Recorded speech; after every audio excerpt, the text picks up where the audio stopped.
Hello students, आज इस video में हम लोग पब्लिक फैसिलिटीज़ और सस्टेनेबल डेवलपमेंट के बारे में डिस्कस करेंगे। प्रीवियस वीडियोस में हमने मीनिंग ऑफ डेवलपमेंट और साथ ही साथ उसके डिफरेंट गोल्स के बारे में जाना था। आज हम देखेंगे पब्लिक फैसिलिटीज़ क्यों ज़रूरी है किसी भी जगह पे डेवलपमेंट वर्क करने के लिए, इस बारे में डिस्कस करेंगे। तो पब्लिक फैसिलिटीज़ क्या है, हमने जैसे प्रीवियस वीडियो में देखा था और जाना था कि जैसे हरियाणा है, हरियाणा की पर कैपिटा इनकम पूरे देश भर में सबसे ज़्यादा है, जबकि जो केरला है उसकी पर कैपिटा इनकम उससे कम है। लेकिन वहाँ पे हमने literacy rate, infant mortality rate, ये सब के बारे में देखा था कि वहाँ पे जो कंडीशन है केरला में एज़ कम्पेयर टू हरियाणा बहुत अच्छी है ना। तो पब्लिक फैसिलिटी से भी हम क्या कैलकुलेट कर सकते हैं कि कोई पर्टिकुलर एरिया कितना डेवलप्ड है। तो पब्लिक फैसिलिटीज़ मीन्स क्या, मोस्ट प्रोबेबली हेल्थ के बारे में, health facilities, education, food, road, transport, communication, ये सभी फैसिलिटीज़ जो आती हैं वो किस में आती हैं, पब्लिक फैसिलिटीज़ में। यहाँ पे बात क्या दिया हुआ है कि पब्लिक फैसिलिटी हमारे लिए ज़रूरी क्यों है। यहाँ पे बात दी है कि money is in your pocket can not buy all the goods and services that you may need to live well. So, income by itself is not a completely adequate indicator of material goods and services that citizens are able to use. है ना। तो आपके पास money है, जैसे हमने example पढ़ा हरियाणा का कि वहाँ पे लोगों के पास मनी है, लेकिन गुड्स एंड सर्विसेज जो नॉर्मल एक अच्छे लाइफ के लिए ज़रूरी है वो नहीं है।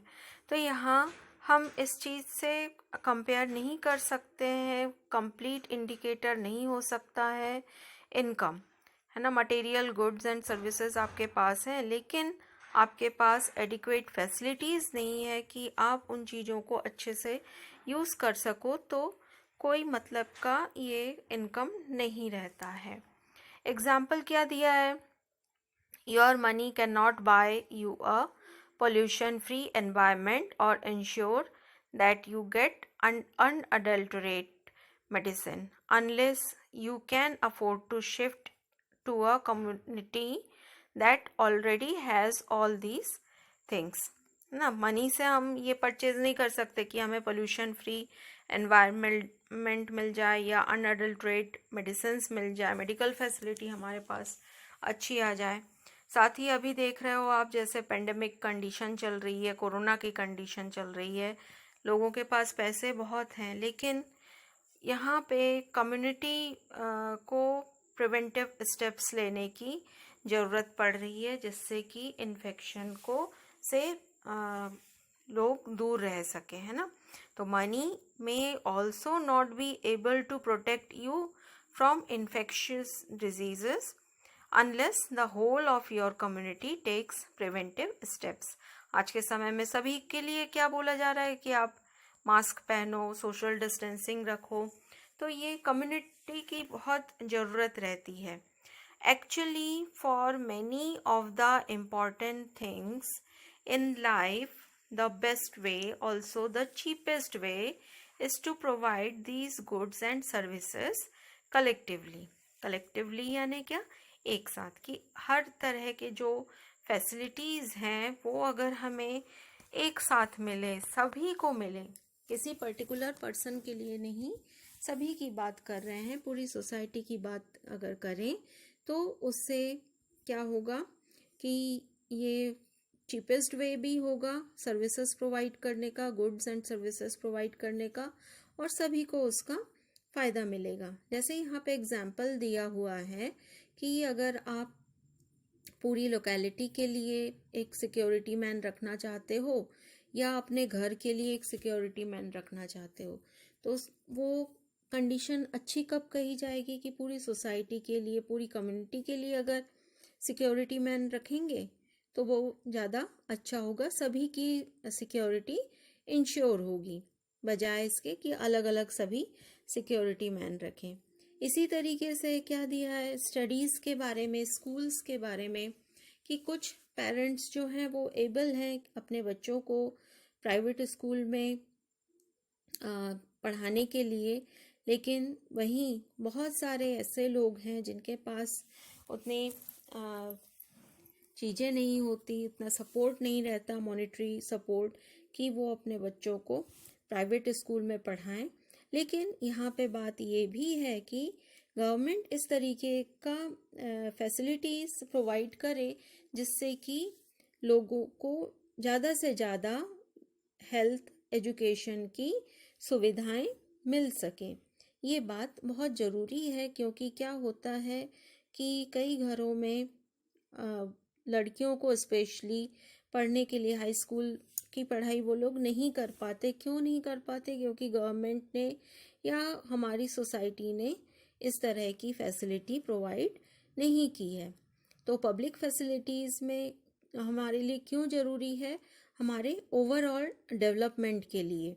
यहाँ पे नेक्स्ट हम लोग देखते हैं नरिश्ड फूड के बारे में, कि केरला जो है, केरला के बारे में हमने क्या पढ़ा था कि लो इन्फेंट मोर्टेलिटी रेट यहाँ पे है, यानी यहाँ पे adequate provision of basic health and educational facilities दी जाती है ना। इसी तरीके से कुछ स्टेट्स में क्या है, पब्लिक डिस्ट्रीब्यूशन सिस्टम यानी पीडीएस भी बहुत अच्छे से वर्क कर रहा है। Health and nutritious status of people of such state is certainly likely to be better, कि कुछ स्टेट्स में पीडीएस सिस्टम के अकॉर्डिंग जो है फूड प्रोवाइड किया जा रहा है। ये आप देख रहे हो, शासकीय उचित मूल्य की दुकान कई आप लोगों ने देखा होगा। तो यहाँ पे कम रेट पे सब सामान लोगों को मिल जाता है, जिससे कि लोग कम से कम अच्छे से खा पी कर रह सकते हैं। यहाँ पे आप ये टेबल देख रहे हो, उत्तर प्रदेश का एजुकेशन के बारे में दिया हुआ है। Literacy rate for rural population की कैटेगरी में मेल कितने परसेंट है? 76%, वाइल फीमेल आर 54%। तो आप देख रहे हो कितना लो रेट है female literacy rate. Next category क्या दी है? Literacy rate for rural children in age group of 10 to 14, that is 90%, और फीमेल है 87%, while the percentage of rural children aged 10 to 14 attending school 85% and 82%। तो ये एजुकेशन में कुछ development work तो हुआ है, लेकिन उसको और भी इम्प्रूव करने की ज़रूरत होती है। पब्लिक फैसिलिटी में जो एजुकेशन और साथ ही साथ कौन सी चीज़ की ज़रूरत होती है? हेल्थ की। तो हेल्थ के लिए फूड मिलना बहुत ज़रूरी है। साथ ही साथ जो हमारे पास जो हॉस्पिटल की फैसिलिटीज़ हैं, डॉक्टर, नर्सेज, अच्छे हॉस्पिटल, प्रॉपर उसमें फैसिलिटी होना ज़रूरी है। तो हेल्थ अच्छा कब होगा? क्योंकि हेल्दी सिटीज़न जो होते हैं वो हमारे लिए एज ए रिसोर्स वर्क करते हैं। तो यहाँ पे जो एक बात और दिया हुआ है, हेल्थ मेजरमेंट के लिए हेल्थ मेजर कैसे किया जा सकता है? बॉडी मास इंडेक्स के थ्रू। तो बॉडी मास इंडेक्स क्या होता है और कैसे कैलकुलेट किया जाता है, ये हम देखेंगे। इसमें क्या किया जाता है कि जैसे क्लास में या स्कूल में हम देखें, यहाँ एग्जांपल जैसे दिया है कि बॉडी मास इंडेक्स सभी बच्चों के निकालना है, तो हर एक बच्चे का वेट पहले लिया जाएगा और वेट के साथ साथ उसकी हाइट भी ली जाएगी। अब convert the height recorded in centimeter into meters and divide the weight in kg by square of height. The number you get is called BMI, है ना। तो हाइट और वेट के को हम कैलकुलेट करके BMI निकाल सकते हैं। BMI for age table is given on page 90 to 91। आप अपने बुक में देखिएगा, पेज 90 to 91 में एज वाइज दिया हुआ है कि कितना BMI होना चाहिए। A student's BMI could be within the normal range or less than that, underweight or obesity. For example, if a girl student is of 14 years and 8 months old and the BMI is 15.2, then she is undernourished. Similarly, if the BMI of a boy aged 15 years and 6 months is 28, then he is overweight. तो ये condition बनती है, BMI calculate करके हम health condition major कर सकते हैं। तो एक इंडिकेटर हमारे पास क्या आ गया, हेल्थ, और एक हमने पढ़ा education.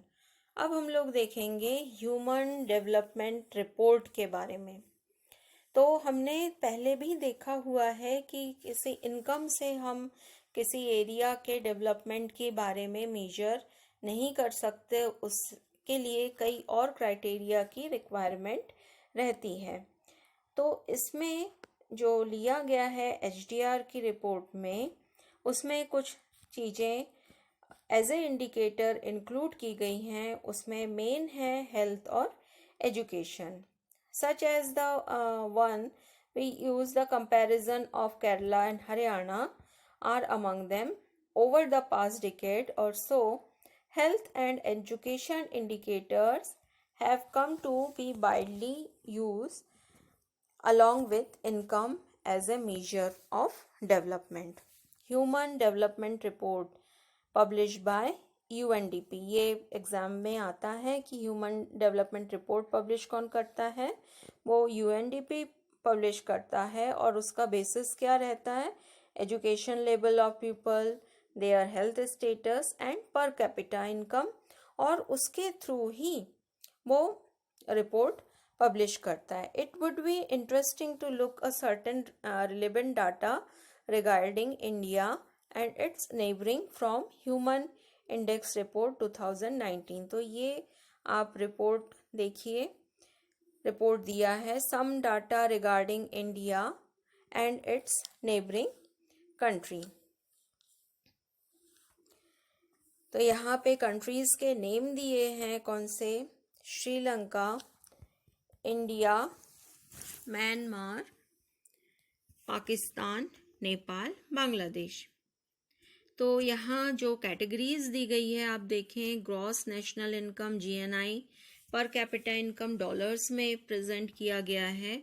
Life expectancy at birth 2017 के रेशियो दी है।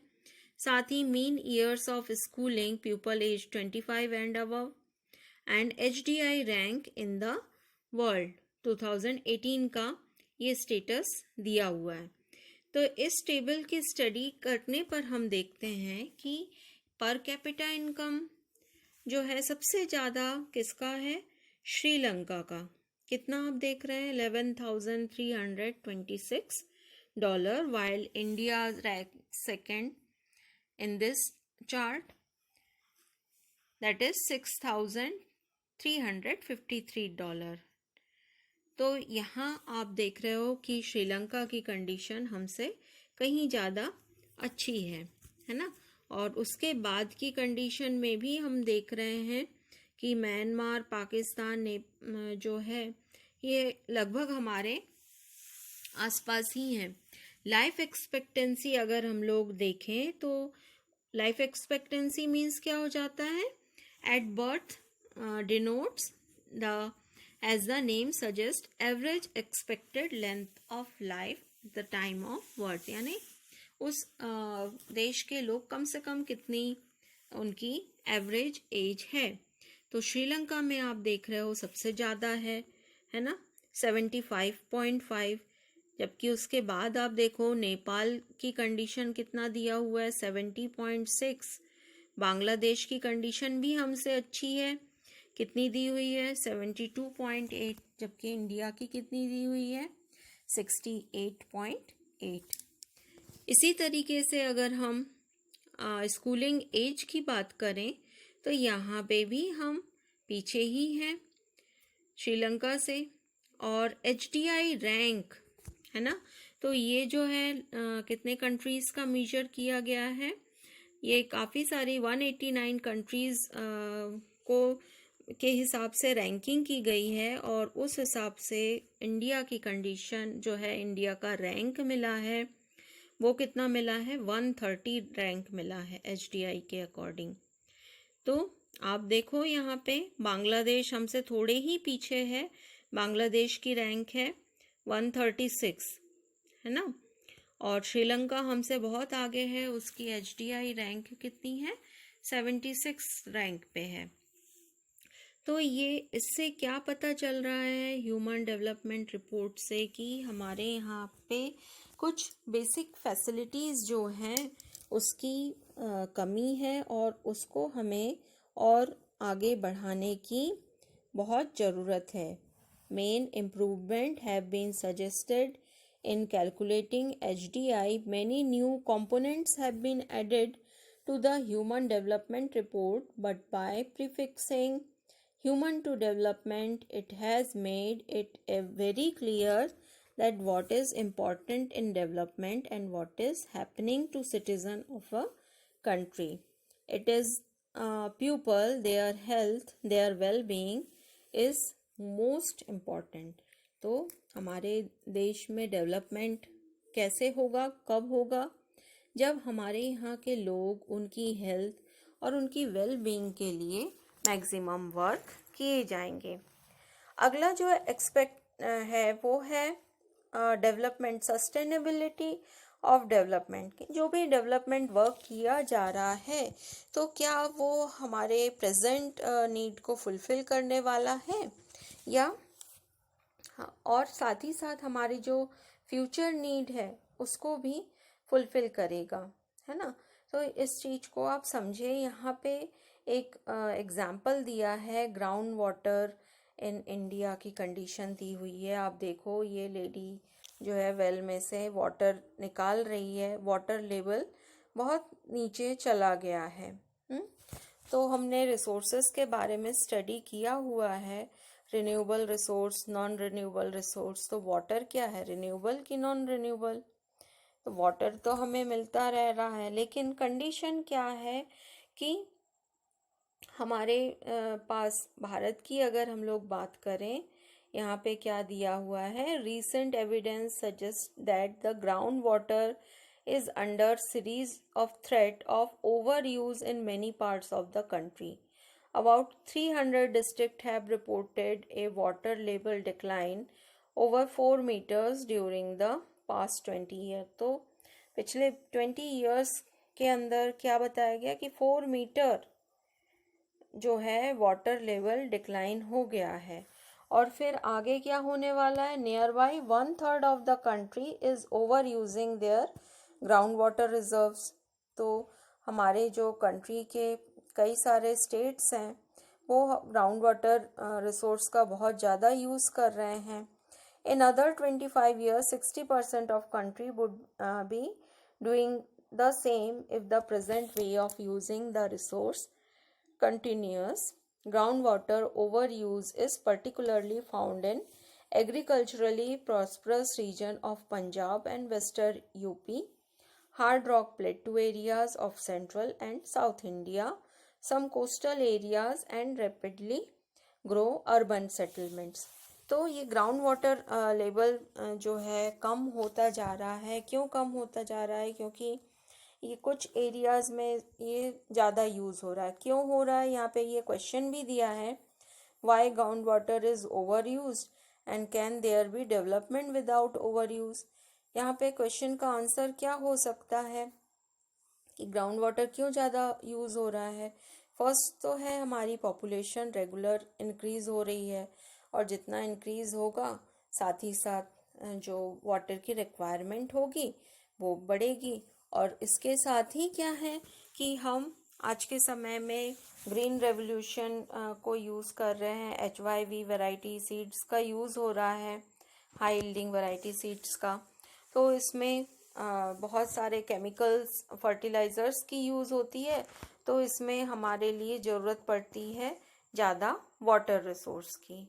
और अगर हम डेवलपमेंट करना चाहते हैं तो यहाँ पे ज़रूरी होता है कि हम हमारे रिसोर्सेज को सिक्योर करके आगे चलें ना। Ground water is an example of renewable resource. These resources are replenished by nature as in the case of crops and plants. However, even these resources may be overused. For example, in case of groundwater, if we use more than what is being replenished by rain, then we would be overusing these resources. तो ये तो renewable resource था, क्योंकि water जो है हर साल rain के through fulfil हो सकता है। कुछ हमारे पास नॉन रिन्यूएबल रिसोर्सेज भी हैं।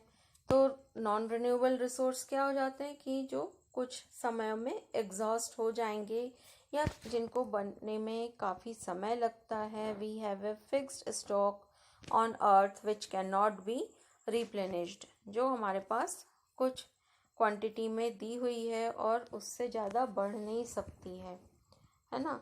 तो ऐसे रिसोर्स को क्या बोला जाता है? Non renewable resources. एग्जाम्पल यहाँ पे दिया हुआ है क्रूड ऑयल का।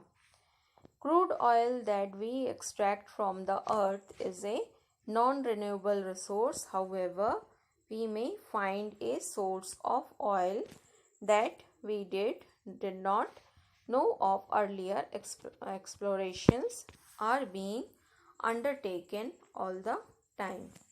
तो चीज़ें हमारे पास नॉन रिन्यूएबल रिसोर्स, कुछ चीज़ें हमारी जानकारी में हैं और कुछ चीज़ें अभी भी हमारी जानकारी में नहीं है, हमने उनको अभी भी एक्सट्रैक्ट नहीं किया है। आप ये टेबल देखो, क्रूड ऑयल रिजर्व्स के बारे में दिया हुआ है। तो कंट्री नेम क्या दिया है? मिडिल ईस्ट जो कंट्रीज़ हैं वहाँ पे जो रिज़र्व है 2017 का डाटा दिया है 808,000 मिलियन बैरल है। और ये कब तक रह सकता है? Number of year reserve will last 70 years. United states of America, इनके पास 50,000 मिलियन बैरल ऑयल है, जबकि ये कब तक रहेगा? 10.5 ईयर. वर्ल्ड का अगर पूरे वर्ल्ड की बात करें, एक्सपेक्टेड दिया हुआ है 1697, वाइल नंबर ऑफ ईयर्स कितना दिया है? 50.2. तो ये जो एस्टिमेट दिया हुआ है, इससे हम क्या देखते हैं कि क्रूड ऑयल जो है will be last if people continue to extract at present rate. जितना आज के डेट में हम लोग यूज़ कर रहे हैं, तो हम क्या देख रहे हैं कि अप्रॉक्सीमेट हमारे पास 50 ईयर्स बस है जब हमारे लिए ये क्रूड ऑयल अवेलेबल रहेंगे और इसके बाद हमारे लिए ये एग्जॉस्ट हो जाएगा. This is for the world as a whole. However, different country face different situation, है ना. सभी कंट्रीज़ की रिक्वायरमेंट एक सी नहीं है.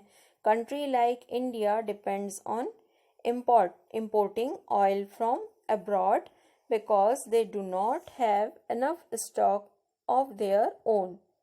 तो भारत की बात अगर हम लोग करें तो भारत इंपोर्ट करता है अब्रॉड से. क्यों?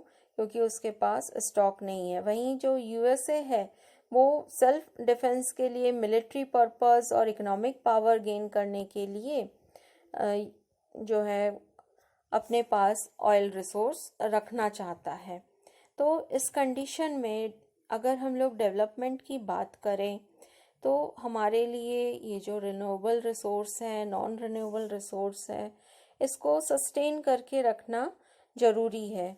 अगर आप डेवलपमेंट फ्यूचर को देखकर नहीं करेंगे तो हमारे लिए कई कंडीशन जो है वो आएगी, एनवायरनमेंट का डिग्रेडेशन होगा. Consequence of environment degradation do not respect national or state boundaries. This issue is no longer region or nation specific. आज की डेट में हम लोग देखते हैं किसी भी जगह पे एसिड रेन हो रहा है, कहीं पे फ्लड की कंडीशन है, कहीं ड्रॉट की कंडीशन है, कुछ ना कुछ प्रॉब्लम हम फेस कर रहे हैं। क्यों कर रहे हैं कि हमने हमारे एनवायरनमेंट को प्रोटेक्ट नहीं किया, रैशनल यूज़ नहीं किया।